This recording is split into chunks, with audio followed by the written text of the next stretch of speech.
증시 브리핑 시작하겠습니다. 이번 주 내내 증시가 고전하는 그런 모습을 보였는데, 재료들을 살펴보면, 이제 여기저기 다 금리 올리고 있죠. 지금 일본 빼놓고는 다 금리를 올리는 그런 상황이 되고 있거든요. 그래서 지금 유럽이 11년 만에 기준금리 올리고 예금금리 올리고 다 올리겠다라는 거잖아요. 물론 이제 금리 인상을 굉장히 가파르게 한다 이런 건 아니지만, 어쨌든 11년 만에 금리를 올린다라는 거는 유럽이 그동안에 그렇게 금리에 대해서는 애지중지 해왔는데, 유럽마저 올린다라면 긴축이 정말 세게 진행이 되는 거다. 이렇게 되면 경기 침체가 불가피하지 않을까 이런 걱정이 있는 거죠. 그래서 유럽의 채권금리, 독일의 채권금리인데 독일의 채권금리가 확 올라가는 등 금융시장이 좀 불안정한 그런 모습을 보였다. 그래서 긴축 이슈가 한동안 주식시장의 주된 재료가 된다라면 아무래도 이제 신흥시장 쪽은 좀 어렵지 않을까 이런 어떤 걱정이 있었다 이렇게 볼 수 있겠고요. 근데 이게 이제 좀 하락 이유로 보기에는 다른 금융지표는 그렇게 크게 움직이진 않아서 이게 미국의 10년물 국채금리인데 오늘 2년물도 그렇고 10년물도 그렇고 국채금리가 그렇게 크게 올라가거나 그러진 않았거든요. 그리고 이제 국제유가도 인플레이션 잡겠다라고 금리를 올리겠다라는 건데 오늘 국제유가가 그렇다고 특출나게 확 급등하거나 또 그런 것도 아니었거든요. 오히려 국제유가는 조금 빠졌습니다. 그래서 주식시장과 유럽의 채권시장만 조금 요란하게 움직였는데 어쨌든 투자들은 그 자체로도 부담을 갖는 그런 모습이었다. 이렇게 볼 수 있겠고요. 그 다음에 이제 뉴스들을 좀 보면 앞서 말씀드린 대로 유럽의 기준금리 올린다라는 점 11년 만에 이 주는 어떤 압박감이 있죠. 이런 것들이 좀 하나가 있었고 여기에다가 지금 중국이 그동안 좀 비빌언덕 역할을 했었는데 일부 지역의 재봉쇄 가능성, 특히 실제 상하이 지역 내 이제 16개국 중에 14구역에서 이제 코로나 전수 검사를 한다라는 보도가 있죠. 그렇게 되면 혹시 결과에 따라서는 재봉쇄가 되는 거 아닌가? 이런 어떤 부담이 있죠. 이게 여기에 대한 어떤 부담이 좀 있고, 반면에 이제 호재거리도 없진 않았는데, 예를 들면 오늘 테슬라가 좀 덜 빠졌죠. 장중에는 되게 많이 올라갔다가 이제 상승폭이 둔해진 건데, 그러니까 UBS 쪽에서 테슬라 주식을 이제는 사야 될 때다. 그러니까 이런 주장을 하면서 목표 주가를 $1,100로 제시를 했거든요. 근데 이런 어떤 재료가 있음에도 불구하고 시장에서는 중국에 대한 걱정, 긴축에 대한 걱정, 그리고 반도체에 대한 걱정 이런 것들 때문에 좀 매수를 쉽게 하지는 못했던 것 같습니다. 근데 다만 낙폭이 이렇게 절대적으로 크지는 않았던 게 오늘 중국에서 발표됐던 물가 지표가 대체로 괜찮았거든요. 그러니까 소비자 물가 지수가 예상치하고 좀 비슷하게 나왔고, 그리고 이제 생산자 물가 지수 같은 경우는 지난달에 8%가 전년 대비 이제 상승했었는데 이번 달 같은 경우는 6.4%로 많이 떨어졌거든요.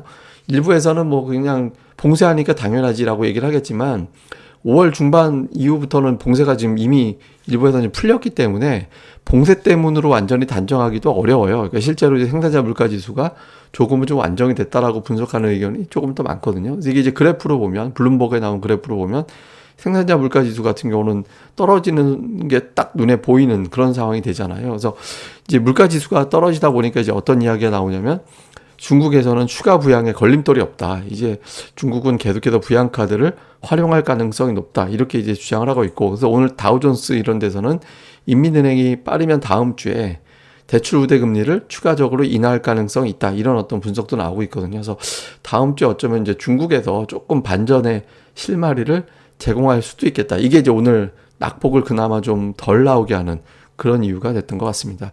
그러니까 수급에서는 외국인들이 많이 팔았습니다. 그러니까 이틀 동안 거의 2조 원 가까이 매도를 했고, 기관도 역시 금융투자하고 투신권 중심으로 매도가 많이 나왔는데 외국인들 많이 판 게 좀 신경이 쓰이죠. 근데 외국인들 8,400억 정도 매도했는데 대형주를 대부분 다 그렇게 팔았거든요. 양쪽이 다 대형주 쪽에 집중을 했고요. 중형주 쪽은 순매수를 했고 소형주 쪽은 별로 안 팔았어요. 그리고 저 매도 중에 6천억 원 정도가 삼성전자에 집중이 됐습니다. 그러니까 삼성전자 오늘 900만 주 정도 매도가 나왔는데 이 매도 규모가 작년도 10월 12일 이후에 가장 많은 매도를 내는 거였거든요. 근데 이게 여기다 좀 하나 봐야 되는 게 오늘 삼성전자하고 하이닉스가 많이 빠졌잖아요. 잠시 후에 차트도 보여드리겠습니다만은. 그래서 일부에서는 이제 물류란 때문에 그런 거다라는 주장도 있고, 그 다음에 이제 또 일부 외국계에서 이제 반도체 산업에 대해서 좀 보수적으로 잡으면서 이제 실적 추정치를 하향했다더라. 이런 어떤 주장도 나왔거든요. 근데 반도체 쪽이라면 하이닉스를 더 많이 팔았어야 됐어요. 근데 이제 하이닉스의 매도는 그렇게 강하진 않았거든요. 그러니까 이거 오늘 외국인들의 매도는 이제 반도체에 집중했다라기보다는 환율이 급등을 하고 이제 금리라든가 이런 것들이 재료가 되면서 주식을 팔아야 된다. 우리나라를 비롯해서 아시아 국가들의 주식을 좀 팔아야 되고, 그런 과정에서 가장 현금화시키고 한 종목을 많이 팔아서 현금화시키기가 가장 쉬운 게 삼성전자잖아요. 그래서 아마 제가 보기에는 이건 뭐 개별적인 이슈도 있겠지만 이제 시황적인 측면이 더 많이 파는 이유가 되지 않았을까. 말 바꾸면 이제 풀리면 또 반대로 또 매수로 들어오기도 하겠죠. 근데 오늘 어쨌든 매도는 삼성전자 역할이 컸다, 이렇게 볼 수 있겠습니다.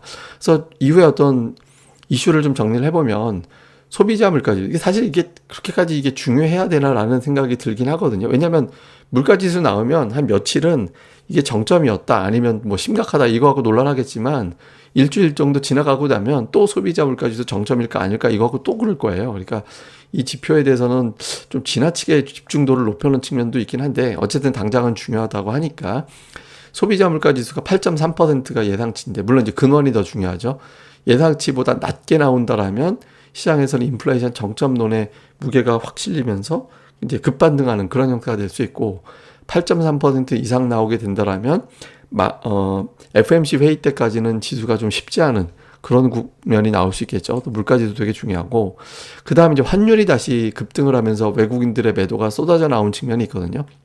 이제 환율이 올라가니까 선물 매도를 치고, 선물 매도쯤 지수가 하락한다는 의미고, 그럼 현물에서 일단 팔아놓고 봐야 되고, 그러니까 이런 어떤 사이클이 걸린 거잖아요. 그래서 환율이 빠졌을 때 외국인들이 좀 수급이 좋았다가 다시 달라졌는데, 오늘 저녁에 소비자 물가지수 이후에 이제 원달러 환율이 어떻게 되느냐 하나. 그 다음에 삼성전자가 신저가를 기록했습니다. 이게 이제 신저가 최근 들어서 가장, 물론 이제 뭐 저 코로나 때보다 그가 얘기하는 게 52주 신저가가 됐는데, 달러 차트를 보면 이게 보시다시피 오늘 제가 이제 그동안 200주선, 달러 차트에서 200주선이 대단히 중요하다라고 말씀드렸는데 깨졌어요. 근데 깨졌는데 여러분들이 이제 보시다시피 주봉상 200주선이 깨질 수는 있는데, 그 다음 주에는 무조건 급반등이 나와야 되거든요. 그래서 다음 주에 삼성전자가 급반등 나와서 이걸 복원시켜 놓지 못하면 이상해집니다. 다음 주에 삼성전자가 무조건 돌아서야 된다. 그렇지 않으면 지수가 2550이 지지선으로 현재까지는 보고 있는데 그 이하 가능성이 생기는 거다, 이렇게 볼 수 있죠. 다음 주 좀 삼성전자의 흐름, 환율의 흐름 되게 중요합니다. 그리고 오늘 특징적으로는 게임주, 화학주, 건설주 정도가 올라갔는데, 이게 뭐 사실은 이제 뭐 어떻게 보면 지수에 대비해서 올라간 종목들의 내용이 그렇게 나쁘진 않았어요. 물론 여기에 뭐 경기 관련주들이 빠지기도 했지만 오늘 자동차도 괜찮았거든요. 그러니까 오늘 주로 이제 현금화 시켜야 되는 상황, 거기에 대해서 삼성전자가 좀 유난히 두들겨 맞고, 삼성전자 맞으니까 그 옆에 있던 하이닉스까지 그냥 두들겨 맞으면서 이제 빠지긴 했는데, 뭐 종목으로 봐서는 긴장도가 아주 극단적인 어떤 패닉까지는 아니었다. 근데 말 바꾸면 이게 또 패닉으로 갈 수도 있다라는 거잖아요. 그래서 주말에 지표까지는 보고서 매매를 미룬 투자자들이 좀 그만큼 많았다라는 것도 보여주는 것 같습니다. 그래서 어쨌든 오늘 나오는 미국의 어떤 물가 지표, 거기에 대한 해석, 이런 내용들까지 이후엔 좀 살펴봐야 될 것 같고요. 그 내용은 제가 또 주말에 팟캐스트는 물론이고 또 유튜브도 또 올릴 예정이니까 또 유튜브를 통해서도 설명드리겠습니다. 예, 그럼 또 이번 한 주 또 잘 마무리 하시고요. 저는 또 다음에 뵙겠습니다. 그리고 구독하기 꼭 부탁을 드립니다. 감사합니다.